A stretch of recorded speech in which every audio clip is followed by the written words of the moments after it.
माता दी मित्रों, मैं रंजना ओझा उपस्थित हूँ बहुत ही प्यारे से गीत को लेकर। मनोज तिवारी जी का ये गीत है और बहुत अच्छा वो गाते हैं। उनके जैसा तो मैं नहीं गा सकती, फिर भी कोशिश करूँगी। बहुत अच्छा मुझे लगता है, हृदय से उनको बार बार धन्यवाद करती हूँ। ये गीत साझा किए वो और मैं भी गाना चाहती हूँ, तो आप लोग के समक्ष प्रस्तुत करने जा रही हूँ। आप लोग सुनिए, आनंद लीजिए।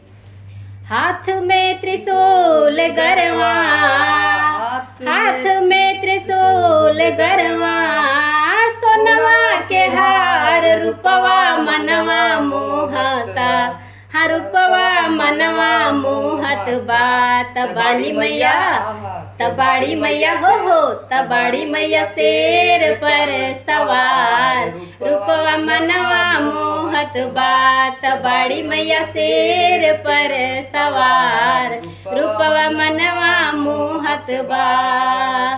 एक हाथ चक्र दूजे सोहे तलवारिया, एक हाथ चक्र दूजे सोहे तलवारिया, भगतन के गूंजत बाटे भारी जाए करिया, भगतन के गूंजत बाटे भारी जाए करिया। सोने के मुकुटवा सोहे, सोने के मुकुटवा सोहे, मैया के कपार रूपवा मनवा मोहेला, तबानी मैया हो तबानी मैया शेर पे सवार, रूपवा मनवा मोहत बात बाड़ी मैया शेर पर सवार, रूपवा मनवा मोहेला।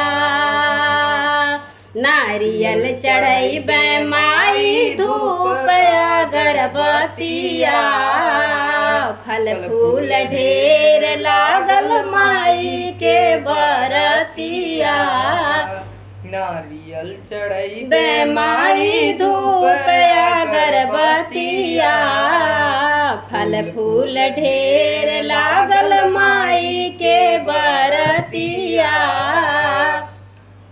मनवा में दुल के मोहे, मनवा में दुल के मोहे, माई के सिंगार रूपवा मनवा मोहेला, तबाड़ी मैया शेर पर सवार, रूपवा मनवा मोहेला, तबाड़ी मैया शेर पर सवार, रूपवा मनवा मोहेला।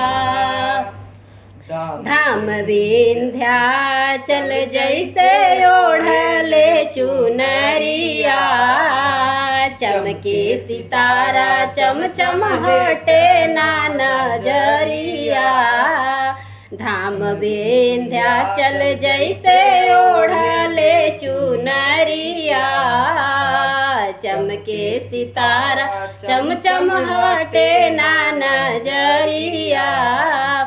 मन कर आई रोजे, मन कर आई रोजे, गाई बार बार रूपवा मनवा मोहत बा, हर रूपवा मनवा मोहत बा, तबानी मैया जय हो तबानी मैया जय हो, तबानी मैया शेर पर सवार, रूपवा मनवा मोहत बा, तबानी मैया शेर पर सवार, रूपवा मनवा मोहत बा। हाथ में त्रिशूल गलवा, हाथ में त्रिशूल गरवा, सोनवा के हार रूपवा मनवा मोहता, तबानी मैया जय हो तबानी मैया जय हो, तबानी मैया शेर पे सवार, रूपवा मनवा मोहेला, तबानी मैया शेर पे सवार, रूपवा मनवा मोहेला, तबानी मैया शेर पे सवार, रूपवा मनवा मोहेला।